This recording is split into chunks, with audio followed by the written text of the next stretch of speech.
We need to cut through the political rhetoric of the different political parties and really to know that, we are all human beings and we're all here for the same thing, which is to be able to provide the best that we can for our children. And that as immigrants, not only are we contributing economically to this nation, and not only are we working from the service industries to also being innovators and entrepreneurs, it's also that, we bring our culture, we bring our food, we bring, our different practices that get adapted and integrated. And that's so evident in American society, right? And so our policies have to, in a certain sense, reflect that. Taking a look at the kids caught between love, fear, and paperwork. Hey, ambassadors, welcome back to Speaking of Kids. It's Selley.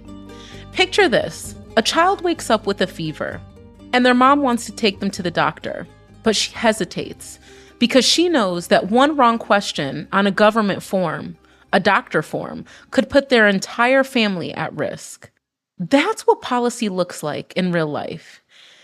And I have to say, as someone that grew up with a mom and dad that became first-generation Americans, kids don't really care about immigration status. I don't think that, they have the ability to understand the levels of paperwork and the level of caution around questions or, going out in certain places as a family unit in these times. All I remember as a kid was my mom came from Ethiopia. She stayed with the host family. She got her education.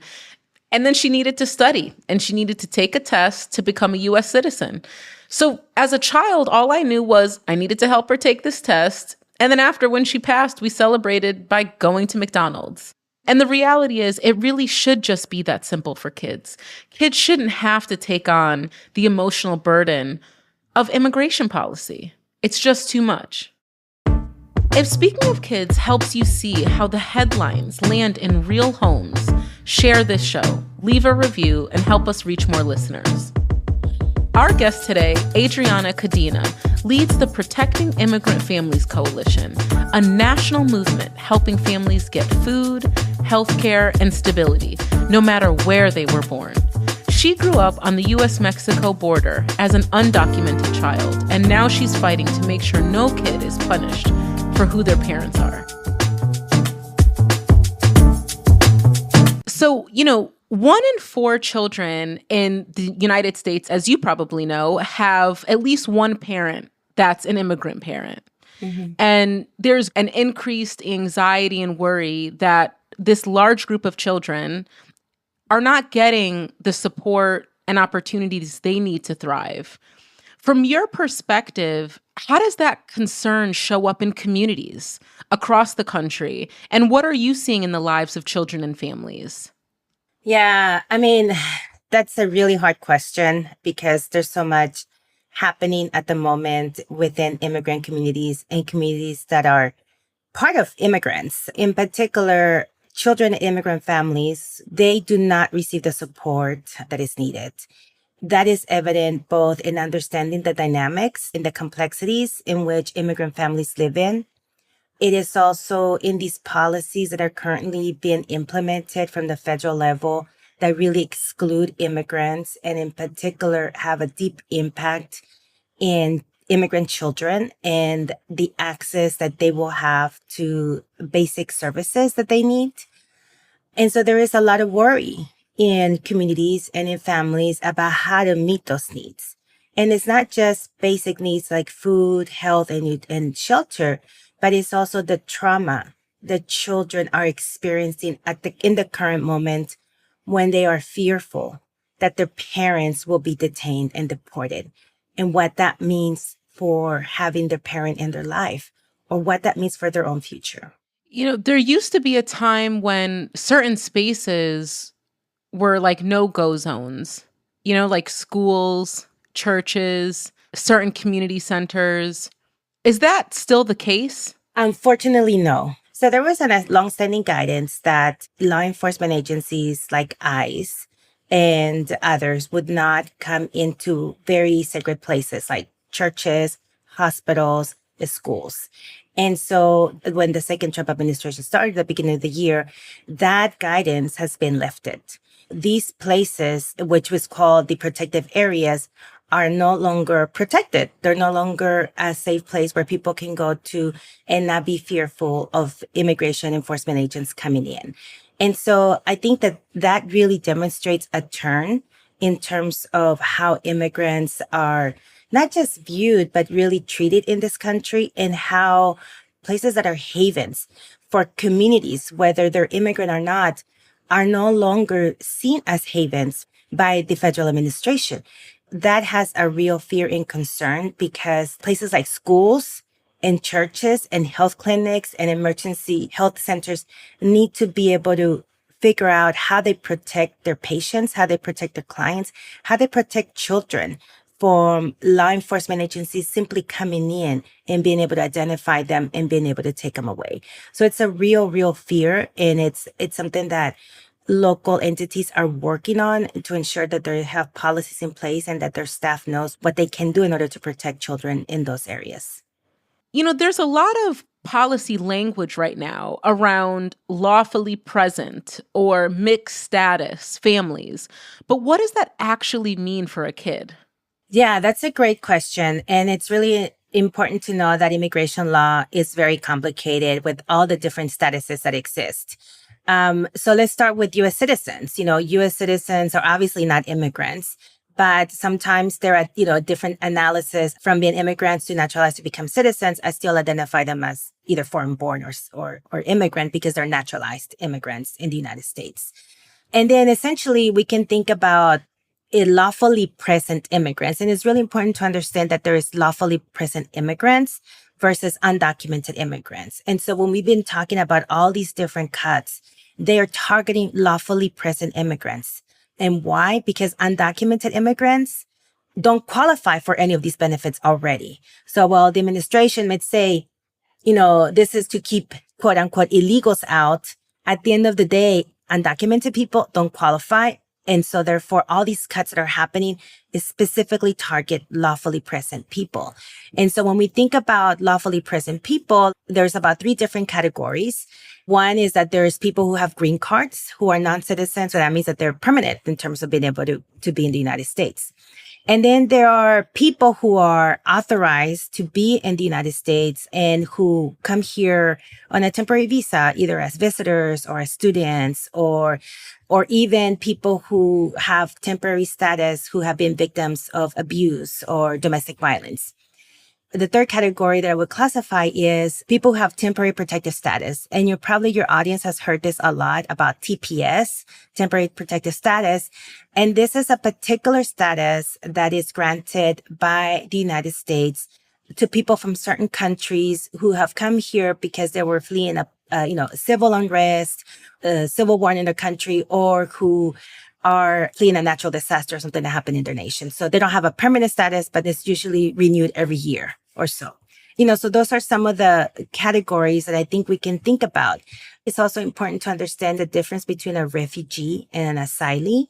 So refugees are people who have been vetted and they were given refugee status, and then they come into the U.S. with that refugee status already. And so they're here lawfully present.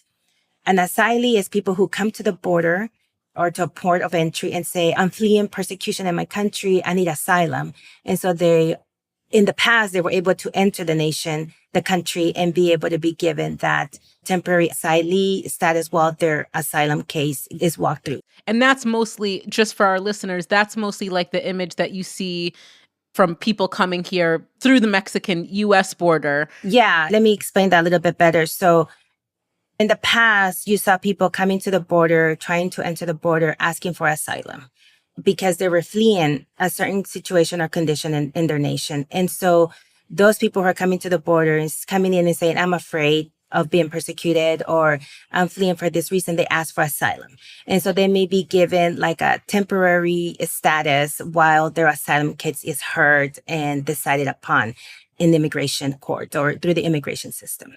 And that particularly is no longer in effect. The United States is no longer accepting people when they're coming to the border as asylees. They're asking them to wait. And it's really hard for someone to come in as an asylee at the current moment. And so as you can see, immigration is really complicated. When we talk about mixed status families, what we're trying to say is that in a family, you can have people from all these different statuses.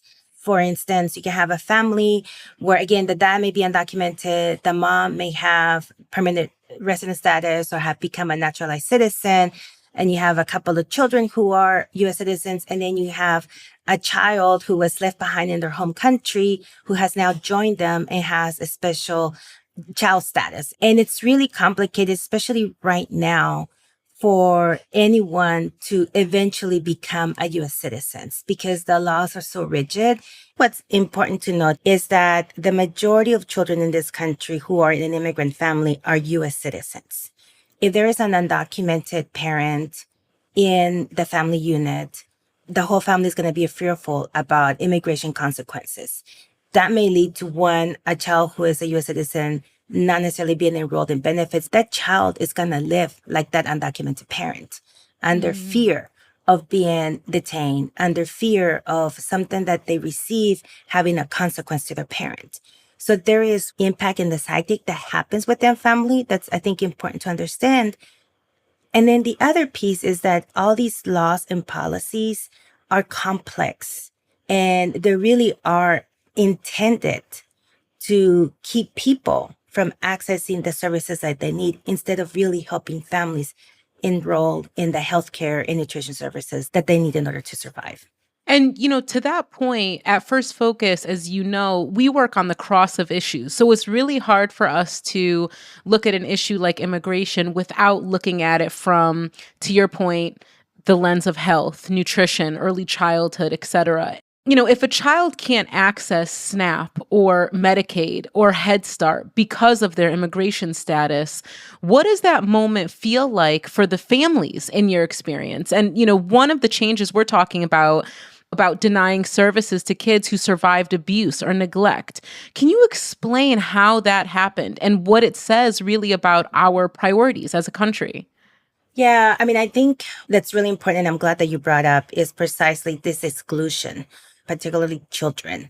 There is a status of protected children that receive a particular legal status, and they have been excluded by federal law through the reconciliation process from being able to access these different types of services. Not only did the reconciliation process really dismantle and it cut off services for the entire country and people who are poor in this nation and need access, but in reality, it did a specific target towards immigrants, where in the past we had folks like unaccompanied minors and refugees and people in different statuses that were able and eligible to access Medicaid and SNAP and other services. Now they're completely excluded. So now only legal permanent residents and two other different categories can actually access these benefits. And so I think as a nation, what we're hearing from the federal government is saying, we don't care about children who are in this country. And so it really is detrimental and it's going to have long-term consequences to a group of children that not only experiencing the trauma and the fear that they're living right now in these heavy enforcement situations, but really will keep them from succeeding later in life because it's not going to give them the tools and the services they need in order to survive. To that point, can you talk a little bit about the difference between exclusion and disenrollment? How are families being turned away even when it might look like they qualify for programs? So I think it's important to think about disenrollment in a way that we look at the process of how you enrolled in a particular benefit. A family or a child can be disenrolled for a number of reasons. One of those is because there is fear in accessing the benefit itself, which we've discussed. The other is that they're still eligible and they meet the requirements, but, the process and the procedural process that exists keeps them from really being able to document and be able to share the documents that they need. And that really has to do with, a series of how does the agency ensure that people maintain or continue to be enrolled in these services. And the other is like the complexity of like language access, whether information is provided in the appropriate language that the person can understand and the information is shared directly. So there's a series of things that have to do from fear to procedural processes to accessing information in the language that disenroll people from programs that they're eligible for and that they still meet requirements. when we talk about exclusions, it's really is how the rule is set up and how the laws are set up. There is an exclusion because there's only certain eligibility requirements that you need to meet that have to do with immigration statuses. And so therefore you are no longer able and eligible to be able to enroll in these programs that are really vital for the well-being of children in these families. All right, let's pause right here. And after the break, we'll talk about where hope still lives, how some states are stepping up, and what real leadership for immigrant families could look like. Before the break, Adriana helped us understand the harm, what it looks like when families are cut off from food, healthcare, and stability. So I asked her, if the federal government has stepped back, what does it actually look like for states to step up? We've spent the first half looking at the harm, and you did a great job outlining the impact that some of these policy shifts, and even beyond direct policy, I think the overall atmosphere and environment for immigrant children and families and what they're facing right now. But, I want to talk about really what do we do from here, as an organization first focus, and then just even, for a lot of these children and families that are in this current situation, we want to be able to offer a solution or at least a roadmap. The federal government has stepped back. But what does this look like from the perspective of the states? How can states step up? And are there any states that are getting this right? So if I can just recap from what we've been discussing, I think it's important to understand that, one, that changes at the federal level are going to have a big impact on what happens at the state level. And so over the years, what we've been able to do as advocates for immigrants and as advocates for children and as advocates for access to the nation's safety net is that we've been able to expand access for immigrant families in different states. States like California, New York, Illinois, Massachusetts have been doing a great job of being able to expand these services. That means that immigrants, who are in the country legally, and even as some undocumented immigrants, are able to have access to things like healthcare and food programs. One of the things that these states have been able, and that advocates have been able to do over the last 20, 25 years is really create those expansions. So that in states, for instance, where undocumented children were not able to get Medicaid, now they can get Medicaid. In states where legal permanent residents who fall within a 5-year bar, which means they have to wait 5 years from the time they become residents to be able to apply for benefits, even if they meet all other eligibility requirements. Some states have expanded that to cover those individuals. And in other states, even covering elderly adults who are undocumented. So it's really been this approach to expand access to ensure that people are covered, from children who are undocumented to children who fall within the 5-year bar. And that way you are able to care for a broader group of people who need these services in your states. And so what has happened at the federal level with cuts to Medicaid and to SNAP and to some of the other programs is that that's going to have an impact at the state level, because there'll be less funds coming from the federal level going to the states, right? And so what we have to do as advocates and as people who care for children is to ensure that we maintain those programs at the state level and to really ensure that the states understand that the need to continue to cover these different populations is essential to the well-being of their state, is essential to the well-being of their economic growth, and is the right thing to do. Is the right thing to do for children, and is the right thing to do for families. We are already seeing these fights in states, and there is a lot of concern that some of these states will simply, when they look at their budgets and they have to make cuts, it will simply cut off immigrants, because that's a population, unfortunately, that immediately gets cut from any kind of these public support systems that exist. And so it's really up to us to look at and to advocate for that when you target a particular population, in this case, immigrants, that you not only harm that group of people, but you entirely harm entire communities. Because immigrants we don't live separate from anyone else. We're part of communities. We are integrated. And so you can't target a particular group of people and not know that it's going to have consequences throughout entire states.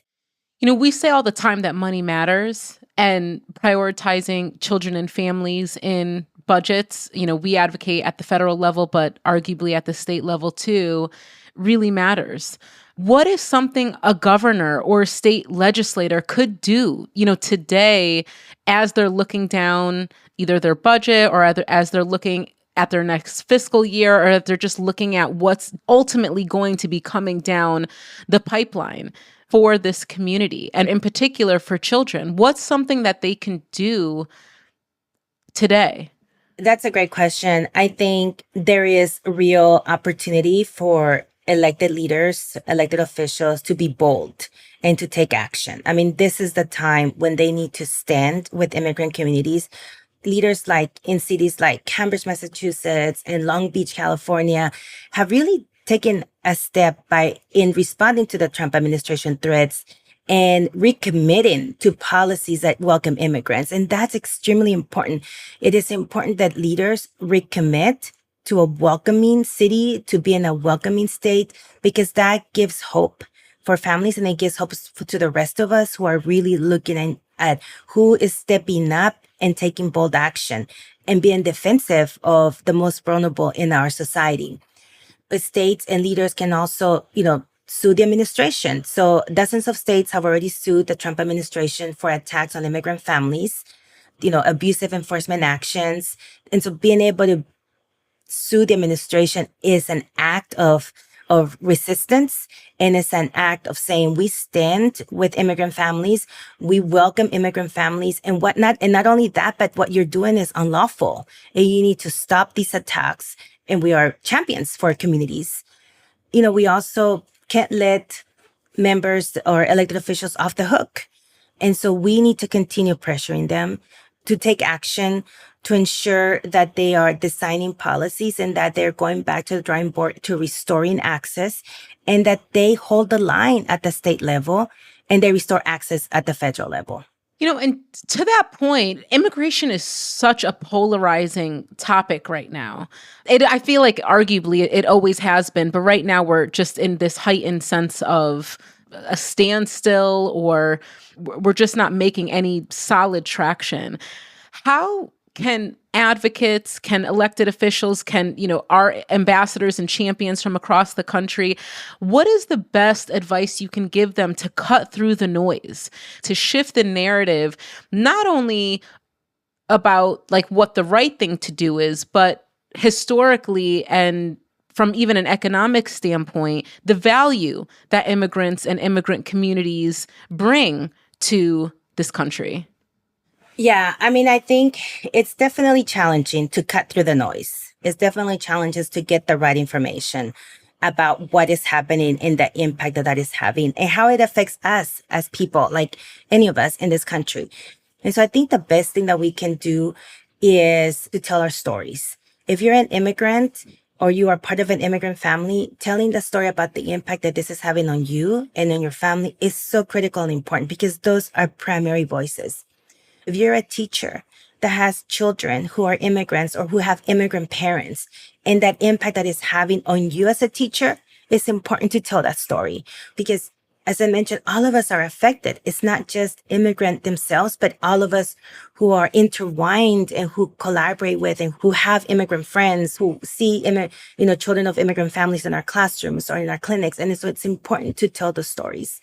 And I think the other is also that we really want to elevate these stories and elevate the truth about what is happening in communities through the media and through different outlets. I think as advocates, you and I know that we advocate in the media as well, right? To tell the right story, to share the complexities of the situation, to lay out the truth, as opposed to the lies that are coming down from like the highest office in this country.